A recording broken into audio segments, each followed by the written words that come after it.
Olá, você está na GV News, seu canal de jornalismo 24 horas na internet. De acordo com dados do Instituto de Pesquisas e Pós-Graduação para Farmacêuticos, de cada 10 remédios vendidos nas farmácias, 8 não têm prescrição médica, ou seja, não foram receitados. Para conversar com a gente sobre o perigo da automedicação, está aqui o coordenador do Toxem, o Centro de Toxicologia do Governo do Estado, o doutor Nixon Sessi. Doutor, obrigado por sua presença aqui mais uma vez no GV News Entrevista. Doutor, qual o risco da pessoa tomar remédios ouvindo orientação dos amigos? Eu tive uma dor de cabeça na semana passada, eu tomei esse remédio, foi bom. Eu tive uma gripe, tomei esse remédio, foi bom, sem nunca procurar o médico. Muita gente diz que o sistema de saúde é complicado, demora para ser atendido, e aí é melhor ir direto na farmácia e comprar o remédio e tomar. Quais os riscos que essas pessoas correm? Obrigado pelo convite, inicialmente, né? Em nome do Toxem, em nome do Governo do Estado. E realmente é uma preocupação muito grande que a questão da automedicação, né, que é o uso por conta própria desses medicamentos, né, e mesmo também pela indicação de amigos, familiares, parentes, conhecidos, né, porque exatamente são medicamentos, os medicamentos, por mais simples que sejam, né, existe uma política tanto nacional, mas a nível também internacional, que existem os medicamentos de venda livre, né, então quando você fala na pesquisa que de 10, né, 8, né, não foram às vezes prescritos, né, mas existe essa questão da política que muitos medicamentos podem ser comprados sem a receita médica, né, não que isso seja o ideal, pelo contrário, né, e existe também aqueles medicamentos que deveriam ser comprados somente com receita e a gente sabe que ainda com a fiscalização a gente não tem esse processo muito bem definido, né, muito bem acompanhado. Os riscos, eles vêm desde um simples medicamento para dor de cabeça, para febre, como medicamentos mais complicados e até medicamentos de receita controlada, que a gente chama de psicofármacos. São medicamentos aí utilizados para ansiedade, depressão, né? E que a pessoa utiliza, de certa forma, para poder tentar amenizar um sintoma que nem diagnosticado por um profissional de saúde não foi. Né? Então, assim, a gente sabe que desde produtos muito simples a medicamentos muito mais graves, né? Vamos dizer assim, mais perigosos, mas que o risco vem desde a reação alérgica, que a gente chama de reação adversa, que pode ser um simples analgésico, né? A reações graves que podem levar realmente à morte. A automedicação ela é um problema não só do Brasil, né? A gente sabe que culturalmente a gente tem essa questão, né, do vizinho e tal, mas a literatura, né, isso é um problema que se passa em todos os países, mesmo os países mais desenvolvidos, né, até porque eles também têm os produtos de venda livre que são comercializados nas gôndolas de farmácias, supermercados, né, e que realmente são de fácil acesso. Quer dizer, mas mesmo esses medicamentos de venda livre, que a gente vai lá, compra um analgésico e tal, eles também apresentam risco, porque nem todo mundo tem o mesmo tipo. Tem escrito lá, se os sintomas persistirem, procure o seu médico. Eles já sabem que pode não dar resultado ou pode dar um resultado adverso. Exatamente. Então, assim, quando um dos grandes, não são vilões, mas assim, dos grandes incentivadores da automedicação é a propaganda. Né? A partir do momento que ele fala para que serve, né? Para que ele ameniza, né? A pessoa acaba, né? Mesmo aquelas letras muito pequenas, muito rápidas, né? Que eles falam assim, né? Não resolvendo os sintomas, procure o seu médico, né? Mas na verdade esses sintomas podem vir não só da própria medicação, que são as reações adversas relacionadas às vezes à dose, à via, mas à sensibilidade do indivíduo. E isso aí não está escrito atrás do medicamento e nem na bula. Né? Então o risco é inerente a todo indivíduo que toma qualquer medicamento. Infelizmente, né, não há segurança. A partir do momento, apesar de ser vendido como venda livre, ter esse nome, né, essa denominação, mas não traz nenhuma segurança para o usuário. Quer dizer, as pessoas vão continuar tomando remédio por conta própria. Quer dizer, isso a gente sabe, a gente orienta, né, a literatura está cheia de informações, mas as pessoas como? Não seria um pouco culpa do sistema de saúde que não facilita o acesso das pessoas como deveria facilitar? Existe vários, né, se nós formos olhar, né, igual você falou, da questão de literatura, de dados, de notícias, matérias relacionadas ao assunto, a gente observa que alguns fatores propiciam isso. Culturalmente já existe a cultura da automedicação, né? Tanto o próprio indivíduo procura o medicamento como essas indicações, né, de pessoas mais próximas, mas a gente tem também a questão de uma boa parte da dificuldade, né, de acesso ao profissional de saúde. O profissional habilitado seria o médico, o odontólogo, que é o dentista, ou o enfermeiro, dependendo de alguns protocolos de saúde, ele também pode prescrever, né? Mas a gente sabe que realmente o acesso, às vezes, ao serviço de saúde pode ficar dificultado. Então, a gente tem alguns fatores, né? Um deles é a questão do acesso, o outro é a questão da propaganda, às vezes, extensiva sobre alguns medicamentos, apesar da Anvisa manter um controle, tem normas rigorosas, no Brasil existe normas para a publicidade de medicamentos. E também vem a questão, às vezes, da própria pessoa fala assim, é um sintoma que vai passar, né? Só que a gente deve lembrar que um simples sintoma, né, que a pessoa vai tomar esse medicamento que não foi prescrito e ela não foi avaliada, isso que é o mais importante, né? A pessoa ela não foi avaliada, ela não teve um diagnóstico para ela usar aquele medicamento. E com isso ela pode retardar um diagnóstico extremamente importante. Então, o tempo para uma doença, dependendo da doença, ele é extremamente importante para o que a gente fala de prognóstico, ou seja, o bom resultado. Então, você mascarando esses sintomas, né, com um simples analgésico, com um medicamento, às vezes, para ansiedade, para depressão, você está agravando a doença que poderia ter um curso, né, uma evolução muito melhor se tivesse passado por um profissional de saúde. Do outro lado, Tox, que situações você já pegou com remédios que se assustou assim? Os medicamentos, lá no Toxin, que é o Centro de Atendimento Toxicológico, então a gente tem várias ligações e notificações, e os medicamentos eles entram no segundo lugar de registro, né? Esses medicamentos são medicamentos, na grande maioria das vezes, os analgésicos, os antitérmicos, são remédios para febre, e também os psicofármacos. Os psicofármacos são os nossos campeões, né? Então, assim, desde aquela reação que a gente falou que era extremamente simples, como uma reação alérgica pode ser simples, mas pode ser grave, esses tipos de medicamentos, eles podem levar a intoxicações, às vezes muito importantes, né? E a gente observa que o grupo mais prevalente, ou seja, que realmente mais usa esses medicamentos, tanto como a automedicação, nós temos também as tentativas de suicídio, né, os acidentes, mas é a faixa etária de 20 a 29 anos, são adultos, na fase produtiva.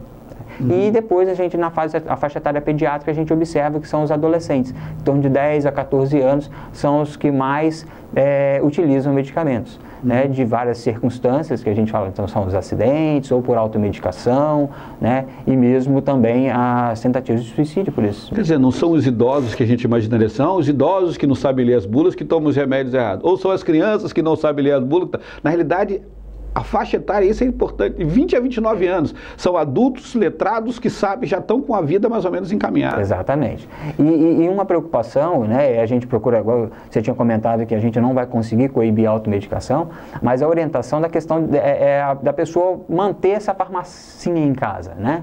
Então, assim, a questão da compra do medicamento que sobra e ele vai e guarda, né? Tem medicamentos que depois de utilizados, principalmente se for suspensão, líquido, ele não vai ter efetividade mais, e a pessoa guarda aquele restinho, né, porque ele pode utilizar numa outra oportunidade.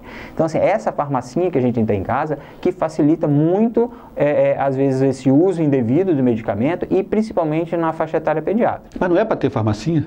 O ideal é que a gente não tivesse a farmacinha. O ideal é que quando, né, a pessoa tivesse algum desconforto, né, que ela procurasse a orientação do profissional e ele recebesse a quantidade ideal para o tratamento. Se ele precisa, vamos colocar lá de 10 comprimidos, que ele recebesse os 10 comprimidos. Né, que ele não recebesse uma caixa fechada que tivesse 15 ou 20. Mas a indústria farmacêutica não aceita isso de jeito nenhum. Exatamente, né? Então, assim, a gente tem alguns entraves que não proporcionam essa maior segurança para o usuário. Então, a gente tenta fazer o quê? A questão da orientação, né? A farmacinha dos produtos de venda livre, que são os analgésicos, os antitérmicos, a gente tem intoxicações graves por um simples analgésico que a gente chama de paracetamol. Pode levar à morte. Né? Mas é um analgésico, não vai dar nada e pode dar uma intoxicação muito grave. Então a gente sempre orienta, para a criança principalmente, esses medicamentos, nessa farmacinha que tem em casa, ela tem que ficar num local alto, pelo menos aí acima de 1,5 m, e existem dados de literatura provando, né, que toda vez que está abaixo dessa altura, o risco, né, de intoxicação, ou seja, de acesso às crianças aumenta muito. Mesmo assim, a gente fala que pode colocar mais alto possível. Armário com chave, né, com cadeado, né, nunca chamar o medicamento de bala ou doce para uma criança, isso aí realmente, às vezes, passa despercebido para o cuidador ou para os pais, mas que na na hora mais importante ali, né, que de um descuido, realmente a intoxicação vai acontecer. E para os adultos, mesmo com dor de cabeça, se puder procurar um médico, uma dor de cabeça leve é melhor do que ir na farmácia comprar um paracetamol e tomar. A gente sempre orienta essa questão do acesso, mas agora, né, a gente não vai conseguir coibir a automedicação. Mesmo que a pessoa utilize esse medicamento inicialmente para amenizar um sintoma, ela tem que ter noção que na recorrência desses sintomas, ou seja, ela voltou a sentir sintoma no dia seguinte, ela tem que procurar um profissional de saúde. Né, porque ela pode estar retardando um diagnóstico importante. Isso pode acontecer com a dor de estômago, então a pessoa vai lá e toma um medicamento para poder amenizar aquela dor. Ela pode ter uma doença muito grave, às vezes um câncer gástrico que está sendo, né, que vai passar sem a pessoa receber o diagnóstico na hora certa. Né? Alguns medicamentos, né, as pessoas usam muito para alergia, falam assim, eu tenho alergia, vai lá e compra o medicamento. Alguns desses, eles causam muita sonolência. Então, pessoas que trabalham com máquinas, que trabalham dirigindo, né? Então, assim, ela pode se acidentar e pode levar a risco outras pessoas, né, por um simples medicamento, uma simples dose. Não pode, não pode ser nem a dose do dia seguinte, pode ser só aquela dose que ela tomou, ficou sonolenta e foi trabalhar, pegou um carro e levou um acidente. O brasileiro não lê bula, né? E a bula, se eu falar uma coisa interessante, porque a bula ela tem orientações não só para a pessoa acha que a bula às vezes é utilizada para o médico, né? Só para o médico ou para o farmacêutico, pelo contrário. A bula tem um espaço específico, orientação específica para o usuário. Então ele vai pegar a bula, são informações que têm que estar claras, de uma linguagem mais acessível, que vai informar os riscos daquele medicamento, a forma que ele vai tomar, além de que o profissional ele vai fazer essa orientação. Né? E é importante, a gente sabe a questão da presença do farmacêutico hoje nas farmácias, então o usuário deveria de usar mais esse profissional. Né? Então, na dúvida, se ele tem dúvida da utilização do medicamento, ele deve perguntar ao farmacêutico, mesmo aqueles de venda livre da gôndola. Conversar com o farmacêutico, quer dizer, já que não vai impedir a automedicação, que vá conversar com o farmacêutico. Exatamente, converse com ele.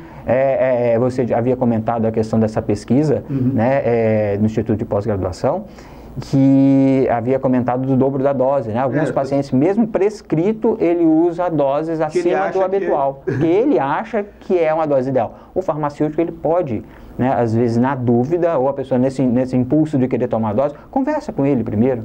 Né? Às vezes essa dose dobrada, ela vai trazer muito mais risco do que benefício. Né, para o profissional, né, para o usuário. Né? E esse profissional é um profissional que hoje, pela legislação, ele está presente em todas as farmácias. Quer dizer, a gente não pode não evitar a automedicação, mas tem pessoas próximas que podem dar orientação, não é só o pai, a mãe, o amigo ou parente. Tem um profissional na farmácia que pergunta, olha, meu pai me indicou esse remédio para dor de cabeça, realmente isso aqui eu posso tomar? Porque as pessoas sabem o que elas têm, né? A pessoa às vezes é diabética, a outra tem pressão alta, cada um tem uma situação que já conhece, pode passar para o farmacêutico e falar, olha, esse aí não, pelo amor de Deus. Exatamente. A gente pode minimizar muito, né, alguns danos, alguns riscos desses medicamentos com uma simples conversa com o farmacêutico. Isso eu acho que é importante. É o mínimo que se deve se fazer no uso de uma automedicação desses medicamentos de venda livre. Quando a gente fala, então, em medicamento controlado, a gente sabe, às vezes, né, um idoso toma um medicamento controlado, uma outra pessoa está tomando outro medicamento. A gente sabe que esse medicamento ele tem que ter um cuidado muito maior do que um medicamento de venda livre. Outro, e não pode, esse não pode, né? Esse medicamento não pode, tem que ter um diagnóstico bem definido, você tem que saber para que serve, né? A gente tem um problema hoje no Brasil que chama medicalização. O brasileiro, ele quer tratar tudo que ele tem com um medicamento. Então, assim, se ele tem se ele está chateado, se ele está triste, ele vai falar que ele está com depressão, então ele quer um antidepressivo. Né? Às vezes ele pode, né, a falta do lazer, a falta de melhores condições de vida, né, uma coisa mais assim, em relação ao psicológico, ele fazer uma terapia, né? Então, assim, são condições, às vezes do dia a dia, às vezes familiar, que ele quer levar a cura no medicamento. Então, isso propicia também, incentiva muito a automedicação. Né? E é importante a gente passar para os nossos usuários e telespectadores que a pessoa tem como arranjar outras formas, né, de tentar se tratar ou melhorar, de se sentir bem, sem utilizar os medicamentos. Quer dizer, não é na farmácia que está a solução de todos os problemas, né? Às vezes está na praia, às vezes está numa igreja, né? Às vezes está em outros lugares que também tem lugar para curar, né? Não é só na farmácia, né? E as pessoas vão só sempre lá na... Exatamente, que é essa medicalização, né? Como se a gente tivesse um medicamento para tudo. E na dúvida é melhor o chazinho da vovó, né? Ou também é ruim? Então, Aí a gente vai para um outro lado, né? Quando a gente fala dos medicamentos vendidos em farmácia, são medicamentos que passaram por estudos, então quando você compra tem a concentração definida, apesar da pessoa querer dobrar a dose, né, que a gente comentou, mas os chás e os medicamentos à base de plantas, eles têm a sua validade, só que existe um risco que é a questão da concentração não bem definida. Então, se o brasileiro já tem costume de dobrar a dose do medicamento que já é padronizado, você imagina o que eles não fazem com os chás. Então, se alguém falou com ele lá, né, se fosse indicado por um fitoterapeuta, ele ia te falar, olha, você vai pegar as folhas assim, vai pegar com tantas folhas, o extrato e tal. A pessoa fala, vamos fazer um mais forte, vamos colocar logo 10 folhas logo, a gente ferve bastante. Então, assim, você não sabe quanto de extrato daquela planta, às vezes vai ter um determinado volume do chá. Então isso também é um risco, entendeu? Agora, os chás aromáticos que a gente compra, né, de supermercado e tal, eles não têm esse risco. O risco é a pessoa pegar uma planta que ela não sabe muito bem para que serve, né? Que é parecida às vezes com a outra. Exatamente, e ela utilizar aquilo ali como tratamento, né? Aí a gente sempre orienta, né? O Tox é um serviço que está disponível 24 horas por dia. Então a pessoa nessa dúvida fala assim, eu quero fazer um chá, ela pode ligar para lá. A gente não atende só os casos de intoxicações, nós fazemos muita informação, a gente dá muita orientação, esse é o nosso papel também. Então qualquer dúvida, se a pessoa tem dúvida, eu quero usar um chá tal, posso ligar para lá para saber se eu devo fazer isso? Ou seja, ouvir um profissional lá, são profissionais médicos, né? Ele vai te passar, olha, isso não é seguro, e às vezes não é seguro mesmo, igual você falou assim, às vezes a pessoa tem uma diabetes, tem uma outra doença associada, que aquilo não vai fazer bem para ela. Então, assim, uma simples conversa com um profissional, ela pode orientar se realmente aquilo tem um risco muito maior, né, ou se realmente é um produto mais seguro. E ligar para o Tox é de graça, né? É de graça, né? É um telefone 0800, né, é o 0800 283 9904, né, o 0800 283 9904. Você pode ligar a qualquer hora do dia, da noite, feriados, finais de semana, né, sempre vai ter o profissional lá para poder fazer essa orientação. Então, assim, não é só para intoxicação. Acidentou, né, assim, a gente fala criança que tomou um produto de limpeza, um adulto está usando medicamento, está com uma reação em casa que ele acha que pode ser do medicamento, vamos ligar, vamos conversar. Né? Às vezes a gente fala assim, é um serviço que a gente poderia utilizar para resolver muitos dos nossos problemas sem sair de casa. A intenção é essa.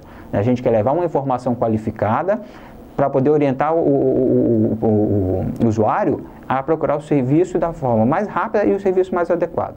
Ou seja, eu posso resolver na minha casa? Pode, então você pode ficar aí. Existe algum risco esse produto? A gente vai falar que se tem ou se não tem.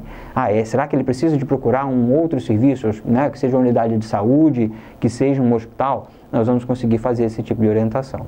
Quer dizer, então o segredo é não faça nada na dúvida, porque depois é pior.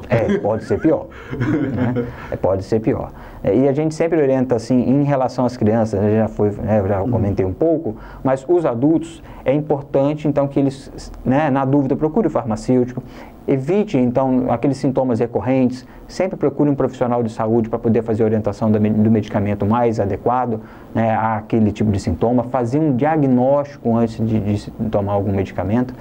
E a questão também, a gente sempre fala, na dúvida, se ele acha que tem alguma coisa estranha, leia a bula, né? E mais importante do que isso, depois que ele foi atendido por profissional, ele tem que garantir que ele saiu de lá conseguindo ler a receita. Né? São coisas importantes. Ele não pode transferir também só para o farmacêutico depois a responsabilidade do que ele está comprando. Então, assim, ele tem que conseguir ler a receita, ele pode tirar dúvidas com esse profissional que prescreveu, então que seja um médico, que seja um dentista, que seja um enfermeiro. Na hora que ele comprou lá, confere com o que foi dado para ele ali, se é aquilo que está na receita. Isso é extremamente importante, porque é todo um processo, é toda uma cadeia, você passa por muitas pessoas. Né? E você tem que garantir no final que você está usando o medicamento na dose correta, na via correta, ou seja, se é oral, se é para colocar no nariz, né? Se for um injetável, quem é que vai fazer. Então isso tudo tem que estar muito garantido, porque o medicamento, infelizmente, ele é o nosso aliado. Né? Ele veio para poder ter um papel importante, sim, curativo, mas ele tem também seus malefícios. Doutor Nilson, obrigado mais uma vez pela sua participação aqui no Gêmeos Entrevistas. As pessoas estão avisadas. A automedicação é ruim, né? Se não tiver jeito, consulte alguém antes de fazer, não só o pai, a mãe, o irmão, o cunhado, o primo, o vizinho, o colega da mesa do lado no trabalho, para poder evitar problemas maiores que depois vai parar no hospital e aí a situação é muito pior. Às vezes de uma dor de cabeça pode acabar numa situação muito mais complicada. Muito mais grave, isso mesmo. Eu que agradeço o convite, né, e fico à disposição, e o Toxin também está à disposição de todos, né, os usuários, e a gente espera que essa propaganda de boca a boca do brasileiro, né, que, né, no caso nessas situações, que isso também se faça. Então, assim, a pessoa fala, fulano, ó, ao invés de tomar, vamos dar uma ligadinha lá para o Toxin, vamos conversar com a pessoa, também isso é extremamente importante. A gente vai amenizar aí, às vezes, né, como você mesmo comentou, problemas mais sérios, às vezes mais graves, por um simples uso de um medicamento não prescrito. Ok. Obrigado por assistir GV News Entrevista. A gente volta daqui a pouco com uma nova notícia. GV News, porque informação é coisa séria.